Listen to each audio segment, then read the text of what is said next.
2.0 అయినా కానీ ఒకటి గుర్తుపెట్టుకోవాల్సింది, ఏదైనా కానీ పాలనలో విశ్వసనీయత ఉండాలి. ఒక మాట చెప్తే ఒక రాజకీయ నాయకుడు అది చేస్తాడు అన్న నమ్మకం ఉండాలి. That is called governance, that is called విలువలు, విశ్వసనీయత. ఈ రెండు ఉన్నప్పుడు పాలన అనేది ఆటోమేటిక్లీ బాగా ఉంటుంది. ఎస్, లాస్ట్ టైం నిన్న నా ప్రెఫరెన్స్లో I was mentioning more about కార్యకర్తలకు సంబంధించిన విషయం. ఎందుకంటే లాస్ట్ టైం మనం అధికారంలోకి వచ్చిన వెంటనే జూన్లో అధికారంలోకి వచ్చాం, మార్చిలోనే కోవిడ్ వచ్చేసింది. సో ఆ తర్వాత 2.5 సంవత్సరము తీవ్ర రాష్ట్రంలో అసలు ఫోకస్ మొత్తము కోవిడ్ మేనేజ్మెంటు, రాష్ట్రానికి సంబంధించిన వనరులు మేనేజ్మెంటు, ప్రజల సంక్షేమము, సేఫ్టీ, వీటి గురించే టైం కేటాయింపులు చేయాల్సి వచ్చింది. సో ఈ నేపథ్యంలో కార్యకర్తలకు ఒక నాయకుడిగా, ఒక పార్టీ నాయకుడిగా, ఒక లీడర్గా, కార్యకర్తలకు ఒక తండ్రిగా చేయగలిగింది బహుశా నా దృష్టిలో నేను తక్కువ చేసినానని నాకు అనిపించింది.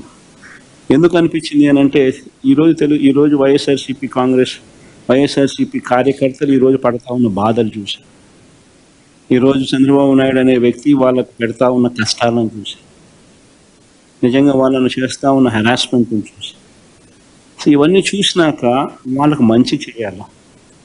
వాళ్ళ మీద ఎవరైతే సులుం ప్రదర్శించినారో వాళ్ళందరికీ బుద్ధి రావాలి. పోలీస్ డ్రెస్ ఉంది కదా అని చెప్పి నీ ఇష్టం వచ్చినట్టుగా నిన్ను ఇల్లీగల్గా అరెస్ట్ చేయకూడదు. There's got to be some account of responsibility. అలాంటి వాళ్ళతో, ఆ అన్యాయం చేసిన వ్యక్తితో, అన్యాయం చేయబడిన వీళ్లకు సెల్యూట్ కొట్టించి క్షమాపణ చెప్పిస్తాం. ఒకవేళ అలా చేయకపోతే చట్టం ముందు నిలబెట్టించే కార్యక్రమం చేస్తాం. ఇలా ప్రతి ఒక్కరికి కూడా గవర్నమెంట్ అంటే మీకు తోడుగా ఉంటుంది అన్న నమ్మకం కలిగించే విధంగా ప్రతి అడుగు వేస్తాం.